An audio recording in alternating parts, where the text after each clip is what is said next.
We don't talk about it a lot, but Proverbs has a lot to say about the sin of gluttony. Gluttony is described as one of the four types that cause the whole earth to quake. This is from Proverbs 30, verses 21 through 23. Under three things the earth trembles, under four it cannot bear up: a slave when he becomes king, a fool when glutted with food, and an unloved woman when she gets a husband, a maid when she succeeds her mistress. Parents also give a strong warning to their son to stay away from those who are gluttonous. Gluttony is viewed not as a single act, but it's viewed as a lifestyle, and one that leads to a dead end. Here's Proverbs 23. Hear, my son, and be wise. Direct your mind in the way. Do not be among wine bibbers or among gluttonous eaters of meat. For the drunkard and the glutton will come to poverty, and drowsiness will clothe them with rags. And one more proverb: those who keep the law are wise children, but companions of gluttons shame their parents. That's Proverbs 28, verse 7. In this last one, notice how gluttony is antithetic to keeping the law. It's as though the sin of gluttony represents the antithesis of everything that the law is about: love for God and love for neighbor. So when eating, gluttons show love only for themselves. Gluttony is one of those culturally acceptable sins, and difficult to detect, especially in our American culture. We reason that gluttony is just one of those harmless habits of overindulgence in some kind of activity that we desire. Or we stereotype the glutton and picture such a person as overweight and unattractive. But gluttony comes in all shapes and sizes, and really has more to do with a perspective on life than particular body types.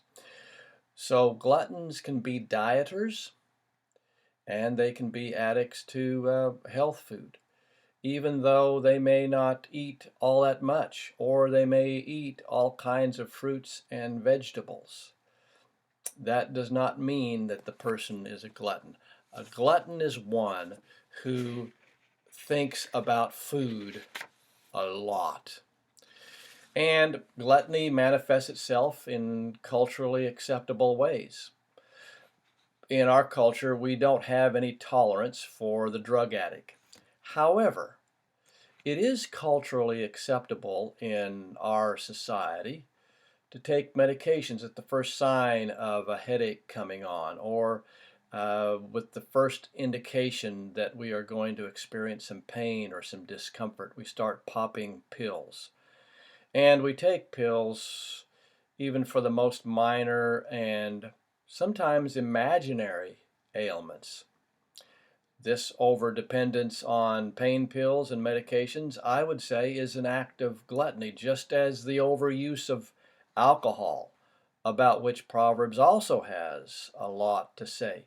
Remember that famous instruction poem at the end of chapter 23 that describes the drunkard with the red eyes and having all kinds of woes. So it's in the same category as the drunkard. Gluttons, I would say, are those who are overly concerned with their bodies to the point where they will not invest in the lives of others if they think it's going to result in any kind of wear and tear on their body later on in life. You know, they want to stay away from wrinkles. They want to stay away from anything that's hazardous that will show up later on in life. So they limit themselves to sacrificing for others for the sake of their own bodies. Gluttony, as a result, makes us solitary. It has little time for others. It's unwilling to sacrifice.